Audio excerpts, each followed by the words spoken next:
Hi friends, I'm Geo, and welcome to Loud and Proud L3Q. On this channel, we create stories with Copilot.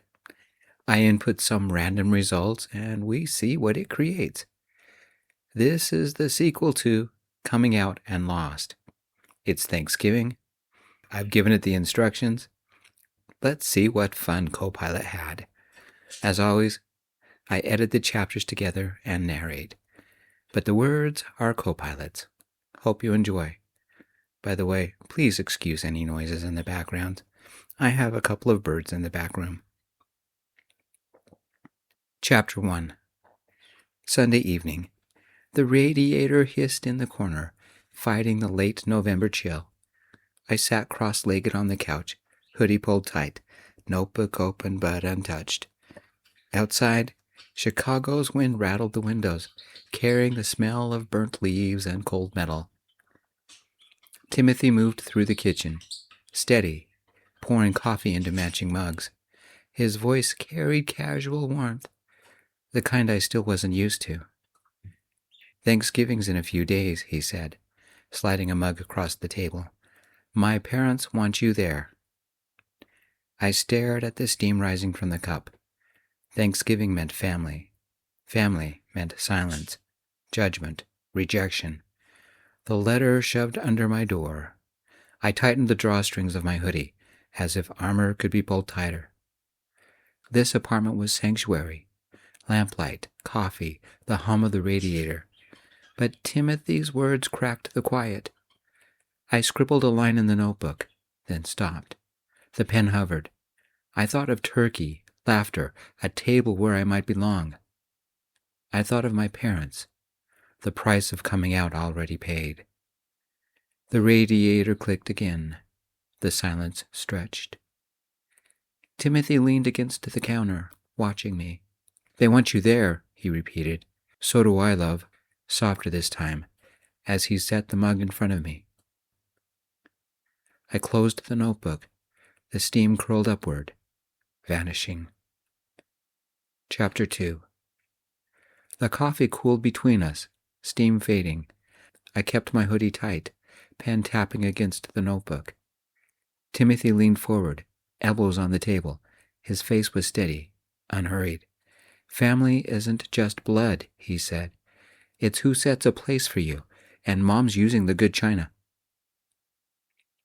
The words hit harder than I wanted them to. They hung in the air, heavier than the radiator's hiss. I thought of my parents. Letters shoved under doors, silence at the dinner table, the weight of expectation pressing down until I couldn't breathe. I thought of Timothy's parents, voices I hadn't heard yet, but who had already made room for me. A seat waiting, a table open. The pen stilled. The notebook stayed blank. I pulled the hoodie tighter, as if I could hide from the truth, but Timothy's words pressed against me anyway, sharp and undeniable.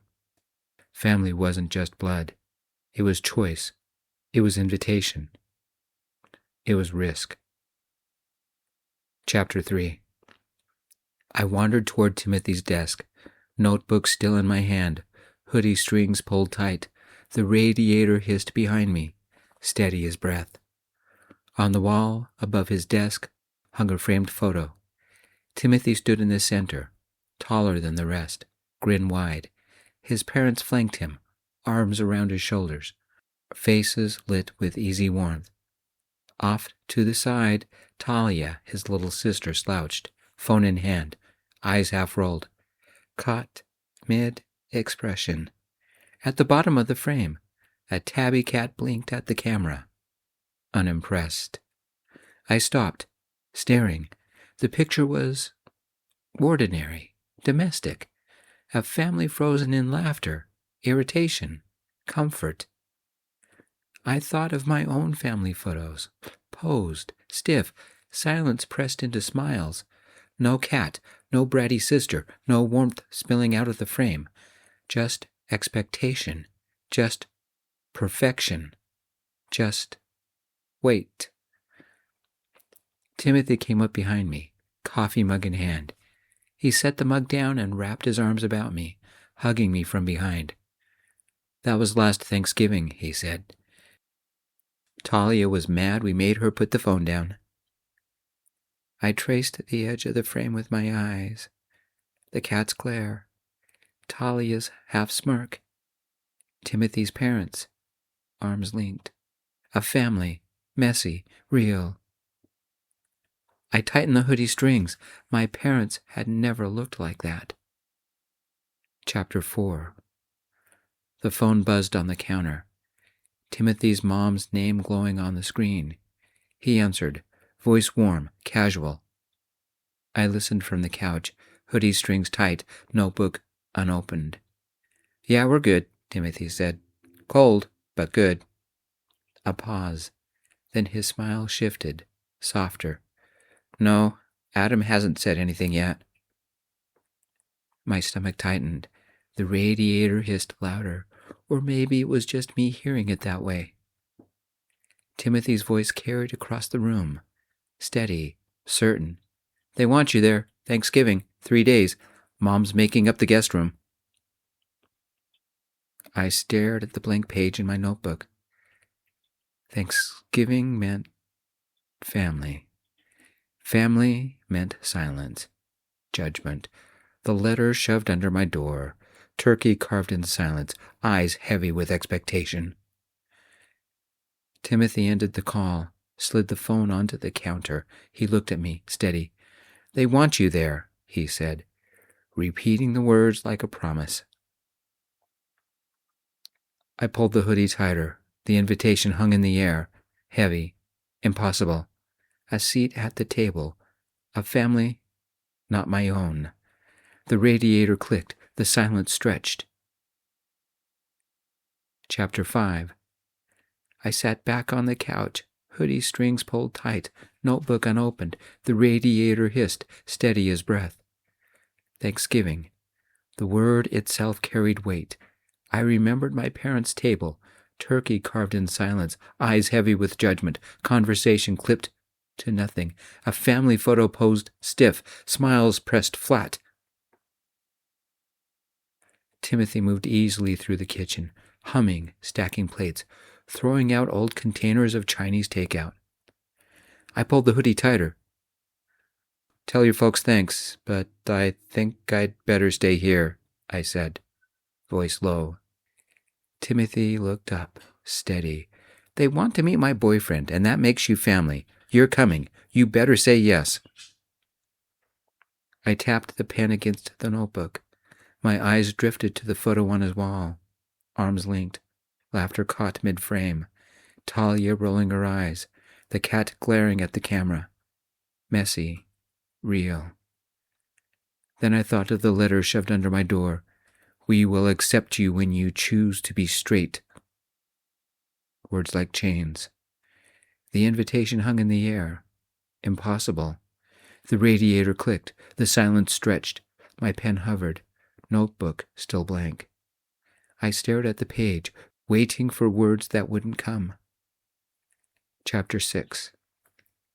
The radiator hissed, steady as breath.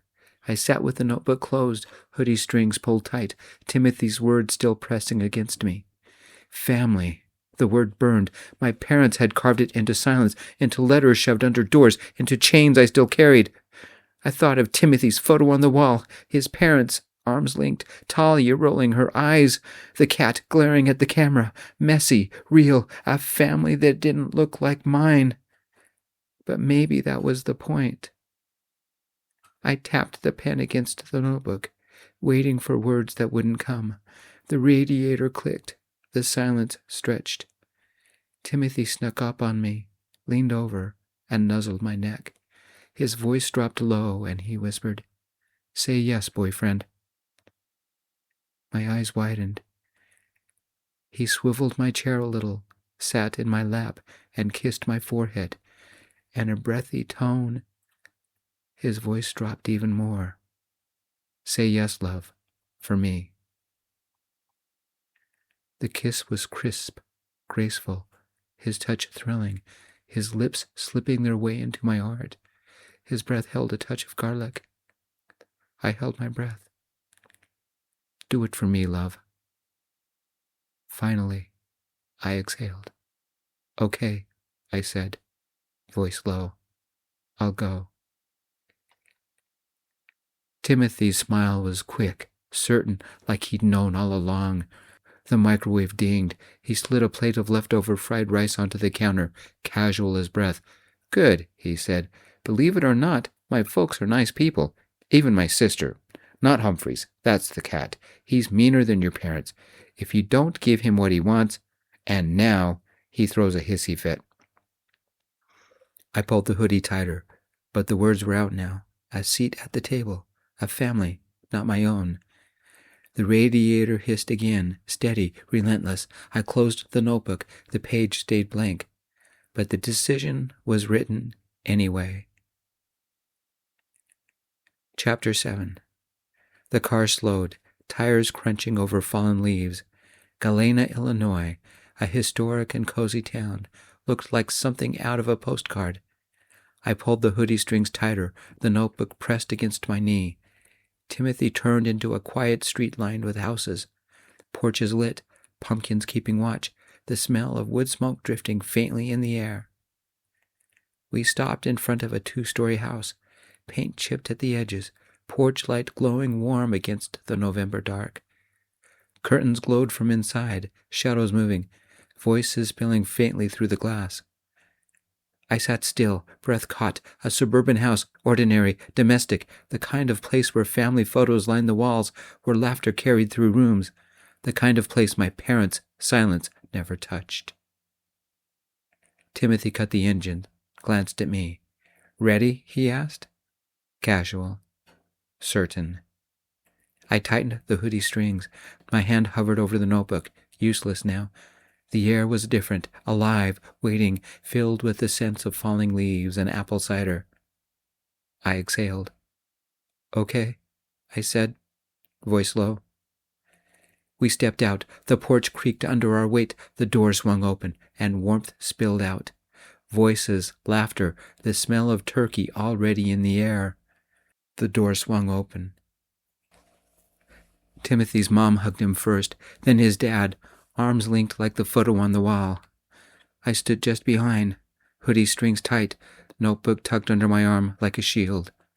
Timothy's mom turned to me, eyes bright. So this is Adam, she said, pulling me into a hug before I could protest. We're glad you're here. His dad shook my hand, firm, steady. Welcome, he said, simple as breath. Then Talia appeared, slouched against the banister, phone in hand. She barely looked up, thumbs moving fast. Billie Eilish is basically an alien, she muttered, rolling her eyes. The cat, Humphreys, slipped between our legs, tail flicking, unimpressed. Hope you're not allergic, his dad said. Humphreys has been, and always will be, the owner of this house. My mom is, but I'm not, I said.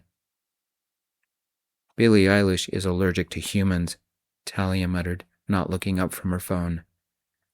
I laughed, awkward, caught between Timothy's parents' warmth and Talia's bratty commentary. For a moment, the tension cracked, but the family warmth seeped in, and I found myself smiling in spite of everything. Timothy leaned in, and in a loud conspiratorial whisper said, Talia's obsessed with Billie Eilish. At least she's not a Korean boy band, Talia muttered. Did Humphreys the cat just roll his eyes? He did flick his tail, bored as only a cat could be. Timothy's mom looped her arm through mine, guiding me inside. Come on, she said. You're family now. The radiator hissed in my memory, but the air was different. Warm, messy, alive. Chapter 8. The kitchen was chaos. Pots clattering, voices overlapping, the smell of turkey and cinnamon thick in the air. Timothy's mom moved fast, apron dusted with flour, humming as she stirred. His dad carved vegetables with the precision of someone who'd done it 100 times. I hovered near the doorway, hoodie strings tight, notebook useless in my hand. Adam, grab the mashed potatoes, Timothy's mom said, pointing to a bowl. No hesitation, no pause, just folded me into the rhythm. I set the bowl on the counter, careful, like it might break. Talia leaned against the fridge, thumbs flying over her phone. Turkey is overrated, she muttered.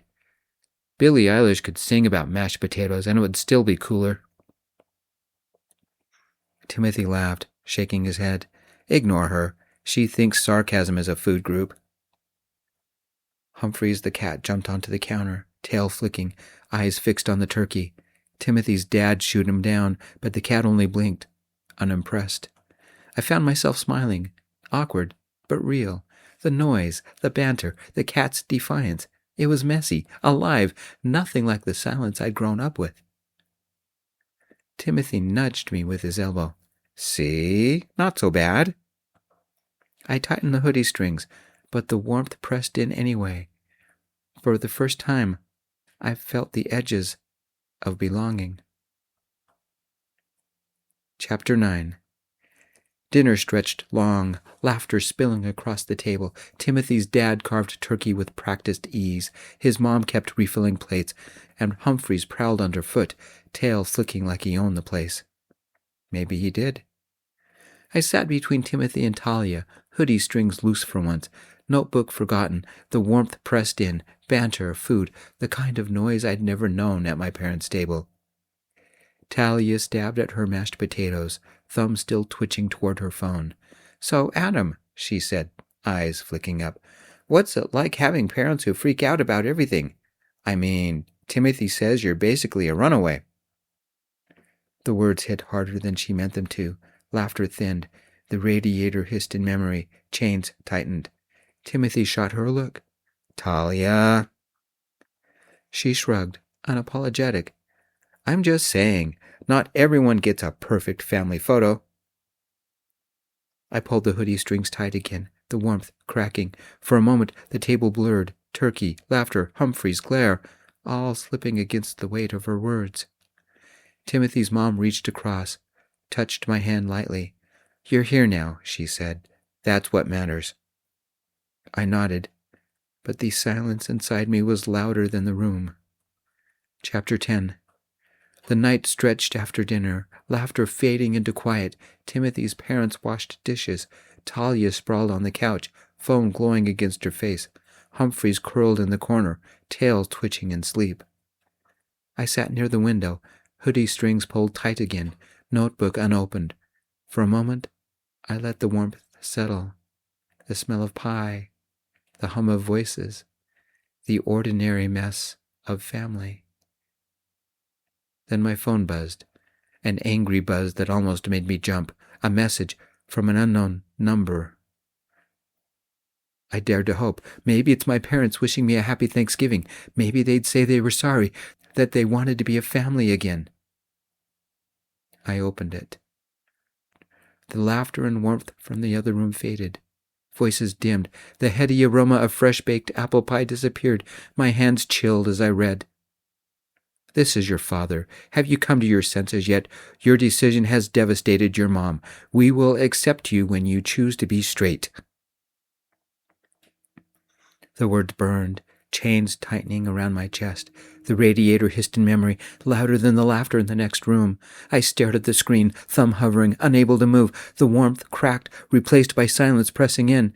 Timothy walked in, drying his hands. He saw my face, the phone in my hand. His smile faltered. Adam? I took a deep breath and shoved the phone into my pocket, hoodie strings pulled tighter. It was a long, silent moment before I answered.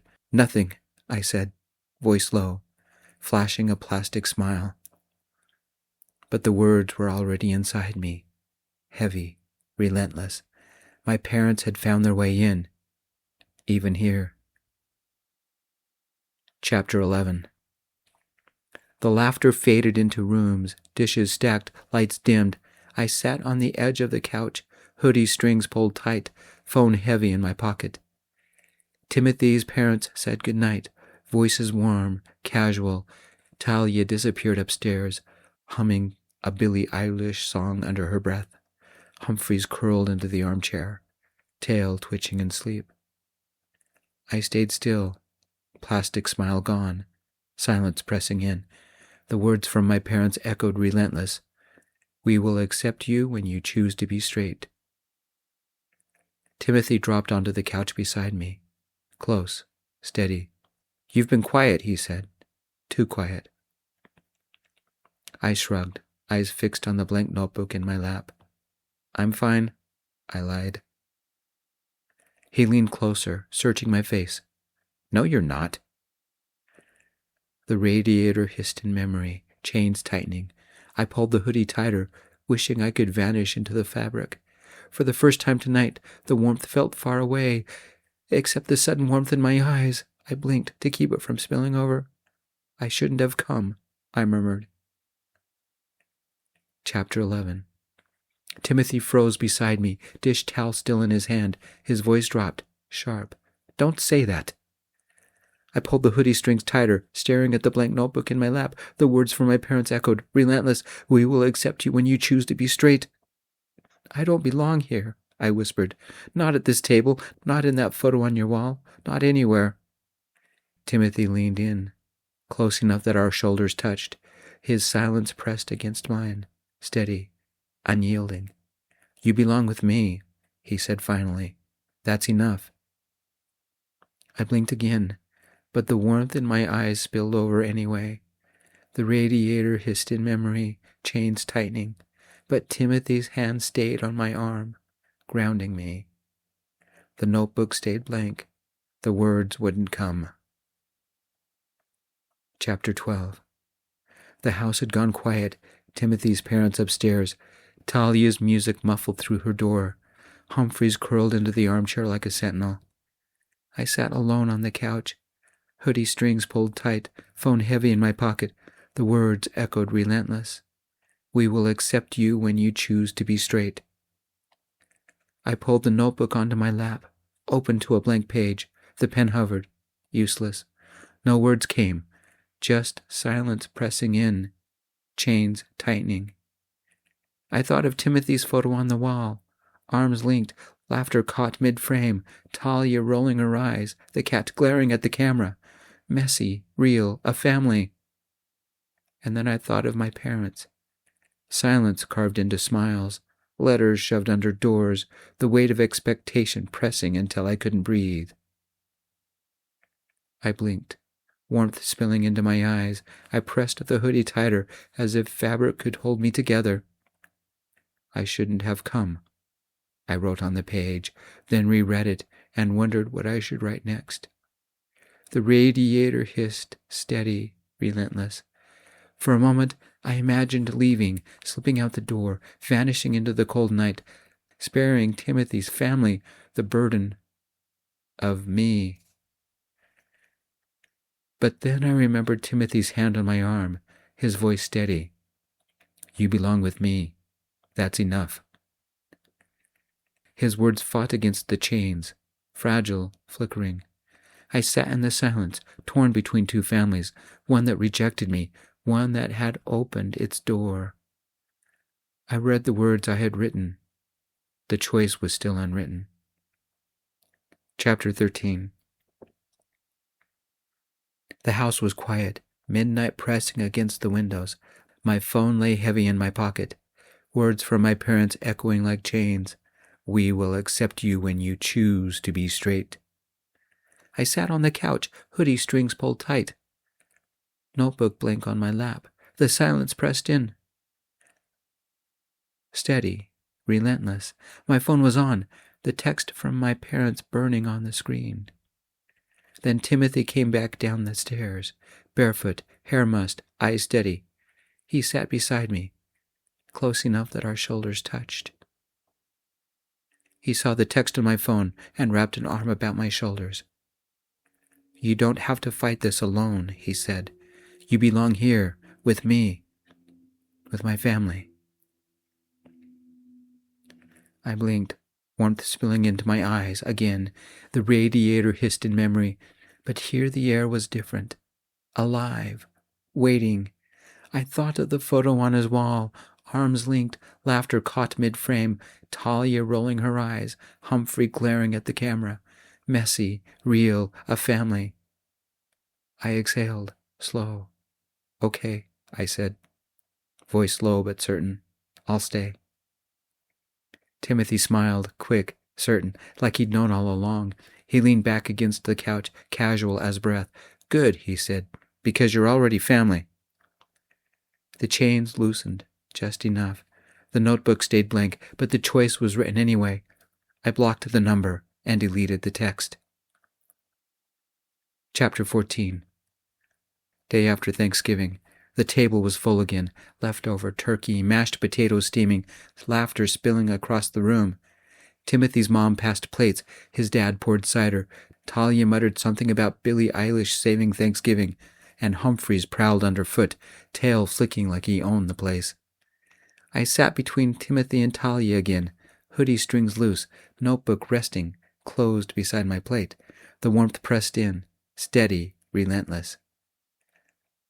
My phone buzzed once in my pockets. Maybe my parents were trying a different phone. Maybe it was one of my friends. I didn't look. Timothy nudged me with his elbow, casual, certain. See? You belong here. I exhaled, slow, letting the words settle. The chains loosened. The radiator hissed in memory. But here, the air was different. Alive, messy, real. I looked at the photo on the wall, arms linked, laughter caught mid-frame, Talia rolling her eyes, Humphreys looking bored. A family. I blinked, warmth spilling into my eyes. Again, but this time I didn't fight it. The notebook stayed blank, but the choice was written anyway. I picked up my fork, joined the laughter, and for the first time, I felt the table was mine too. Chapter 14. Saturday. The table was smaller this time. No turkey carved, no feast spread wide, just scrambled eggs, toast, reheated potatoes, and coffee steaming in mismatched mugs. Timothy's mom moved easily through the kitchen, humming, while his dad read the paper at the end of the table. Talia slouched in her chair, scrolling her phone, muttering something about Billie Eilish saving brunch. Humphreys prowled underfoot, tail flicking, eyes sharp for crumbs. I sat between Timothy and Talia, hoodie strings loose, notebook resting closed beside my plate. The warmth pressed in, softer now. Ordinary. Timothy nudged me with his elbow. Casual, certain. Take-out Chinese won't taste like this, he said, grinning. I laughed, awkward but real. Guess I'll have to come back. His mom smiled, sliding a plate toward me. You better, she said. You're family now. I blinked, warmth spilling into my eyes again. But this time I didn't fight it. The radiator hissed in memory, but here the air was different. Live, messy, real. The notebook stayed blank, but the choice was written anyway. I picked up my fork, joined the laughter. Timothy's dad stood up. Picture time. Everybody to the living room. He balanced his phone on a table, set a timer. We all posed. Or attempted to. Even Humphreys. The flash went off. I blinked, seeing the afterimage. Billie Eilish doesn't blink, Talia muttered. Chapter 15. The road stretched ahead, November light slanting through bare trees. Timothy drove one-handed, the other tapping the rhythm of some song on the steering wheel. I leaned against the window, hoodie strings loose, notebook balanced on my lap. The page was still blank, but it didn't feel heavy anymore. My phone buzzed once in my pocket. I glanced at it. They'd texted me the picture we'd just taken, with me in the middle, with Timothy. Even the cat, Humphreys, was caught mid-eye roll, looking bored. I showed the family portrait to Timothy, biting my lip to keep from smiling. It's official. You're family. Timothy glanced at me, quick smile flashing. Kung Pao chicken's waiting in the fridge, he said. But hey, next weekend. Leftovers at my folks again. Mom says you can bring your laundry. I laughed, soft and real. Deal. The road hummed beneath the tires, but here the sound was different. The steady engine, Timothy's voice, the warmth pressed in beside me. I blinked, catching the reflection of us in the glass, two figures, side by side, moving forward. I had a family who accepted me. I cuddled against Timothy as he drove. You may be right, he said. We may be crazy, but we might just be the family you're looking for. He softly sang along with the radio, an old Billy Joel song, I think. The words lingered in the November air, not heavy, but light, alive, ours. Thank you, friends, for joining me. For more stories, please visit my main channel at GeoAlred1968. I write all those stories from the heart. Peace, my friends. I love you all.